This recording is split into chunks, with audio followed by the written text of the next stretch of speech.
Halo guys, kembali lagi dengan Dongeng Donghua. Kali ini kita akan melanjutkan alur cerita Donghua Gendiske Supreme versi novel. Di cerita sebelumnya, Tanjun telah berhasil membujuk para Master Sekte untuk mau bekerjasama dengan Sekte Suci Wangfu. Apa yang akan dilakukan Tanjun selanjutnya? Langsung saja kita ke alur ceritanya.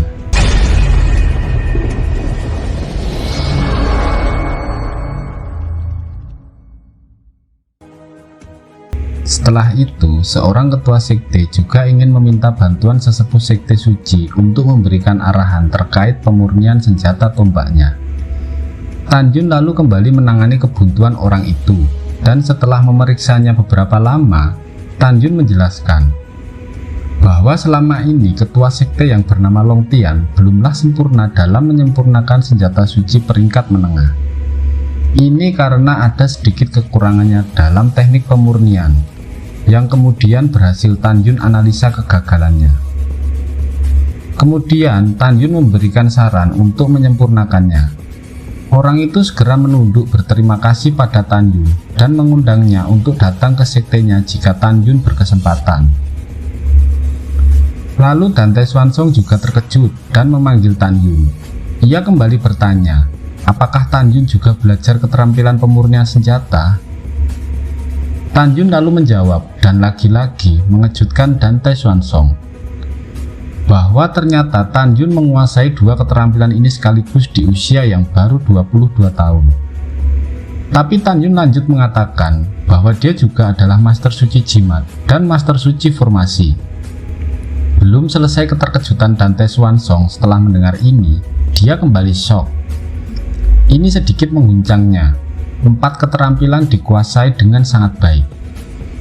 Meskipun pembicaraan mereka tidak terdengar oleh para Master Sekte ini, tapi dari keterkejutan Dante Swansong, mereka juga menduga bahwa Dante Swansong ikut terkejut dengan keahlian Tanjun.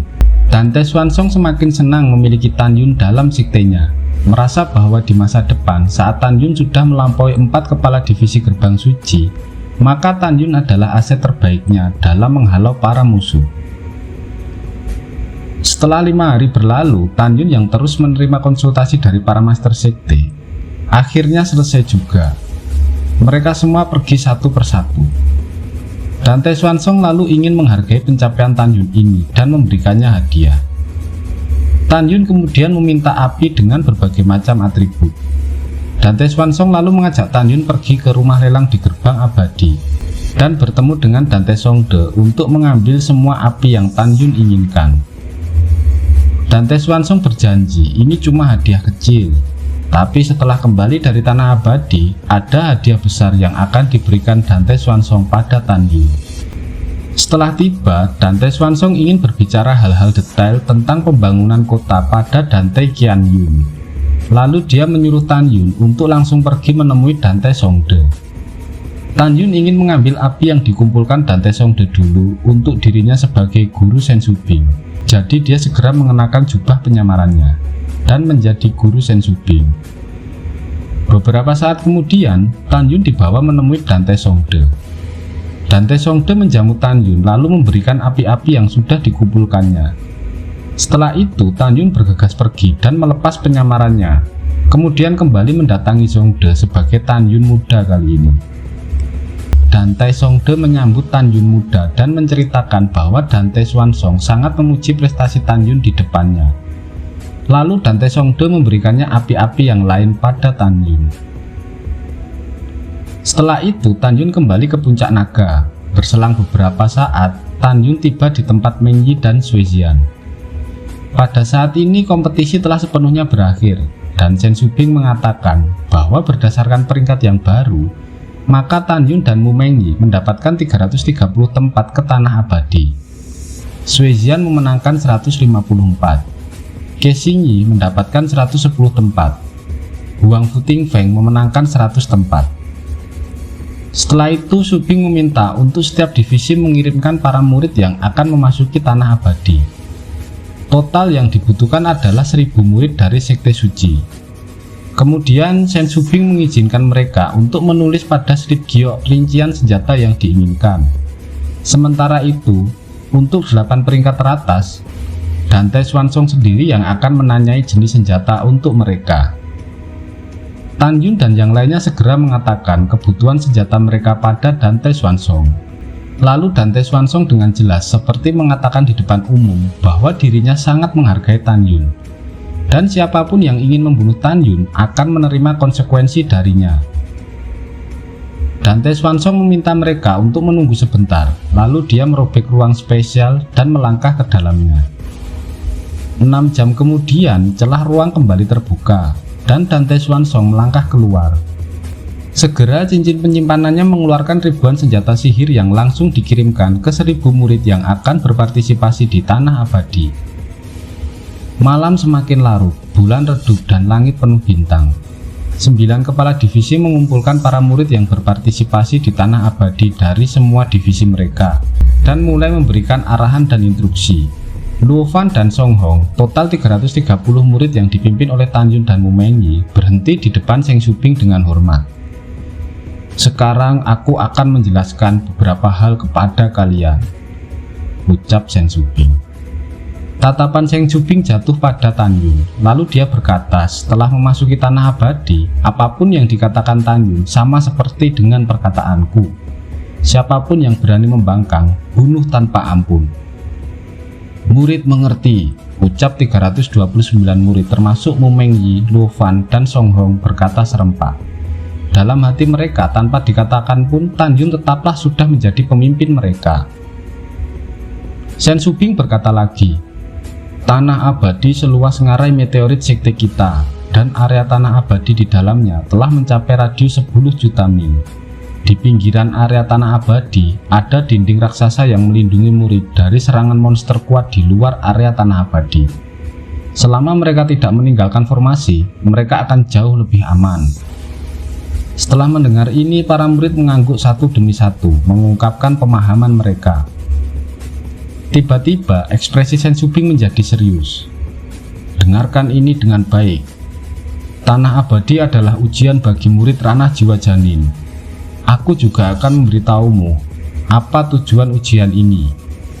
Pertama, di area pusat 10 juta mil ini ada jurang. Aku tidak tahu berapa mil panjangnya jurang itu atau seberapa dalam.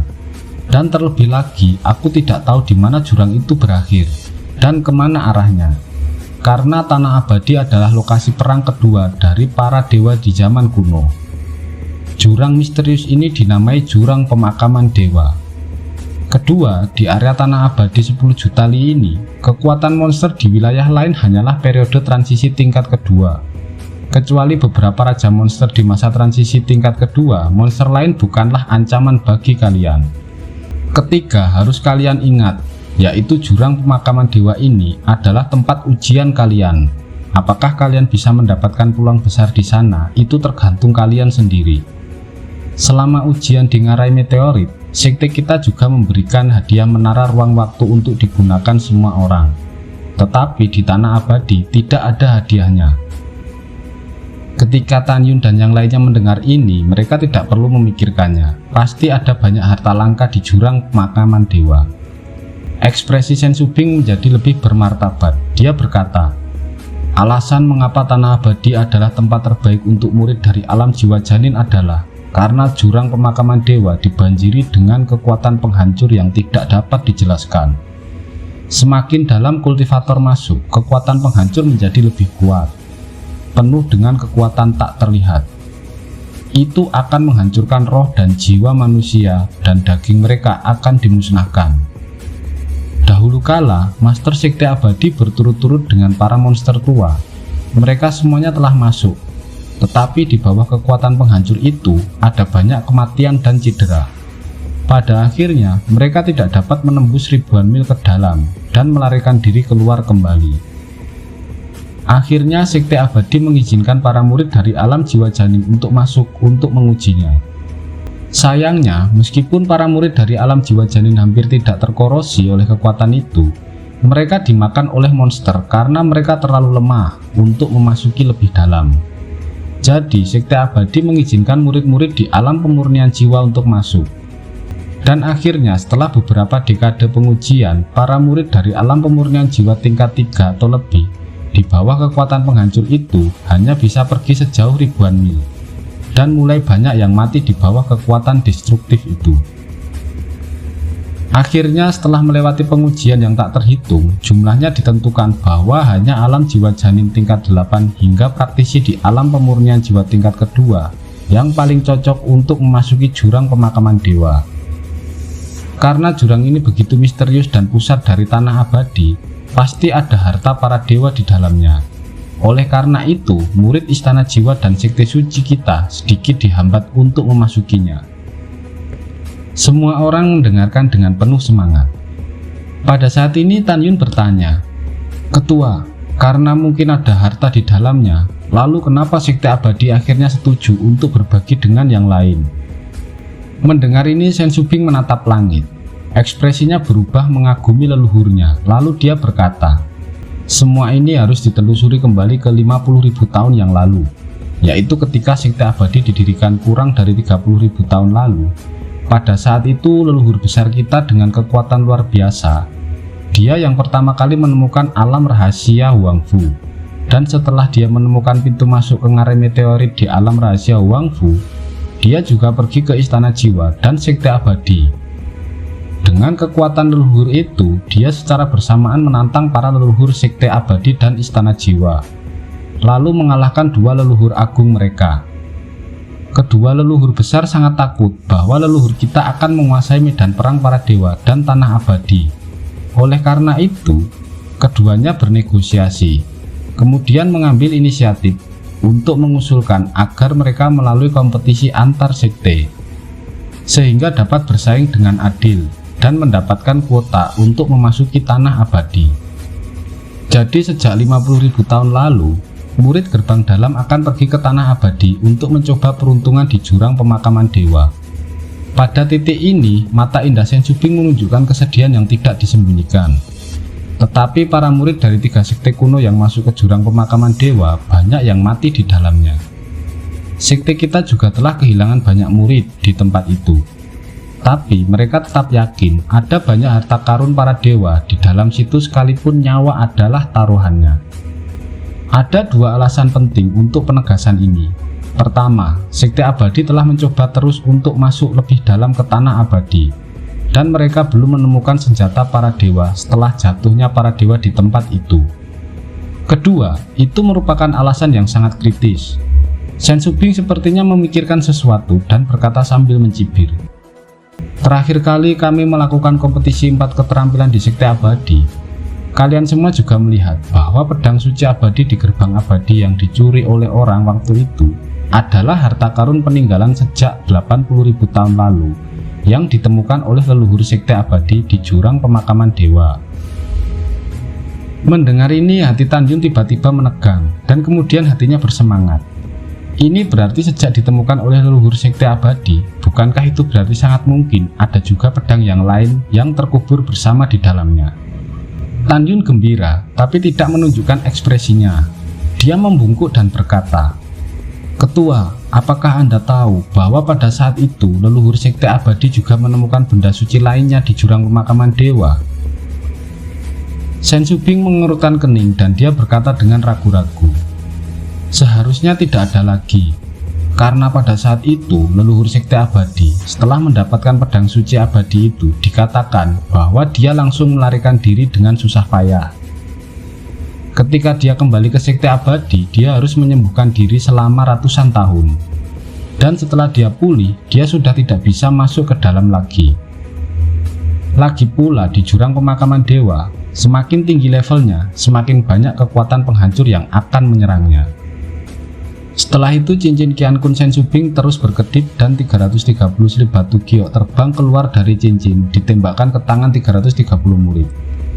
"Lihatlah lebih dekat pada koordinat area. Ingatlah ketika kalian di sana, semuanya harus tunduk pada Tan Yun." Setelah itu Shen Shubing berbalik dan pergi, menyerahkan kepada Tan Yun untuk arahan selanjutnya. Setelah itu Tan Yun berkata, "Semua orang sekarang masukkan slip batu giok di peta bersama dan ingat koordinat petanya mengikuti perintahku." Para murid melepaskan kesadaran spiritual mereka dan memasuki slip batu giok di peta. Tiba-tiba peta seukuran saku dari area tanah abadi muncul di pikiran. Itu terlihat jelas di peta, termasuk peta hutan rimba, dataran rawa, pegunungan bergulir lembah, dan lainnya. Di tengah peta ada garis hitam yang melintasi seluruh peta, yang tidak diragukan lagi adalah jurang pemakaman dewa. Setelah beberapa saat, semua orang mengingat koordinat peta utama.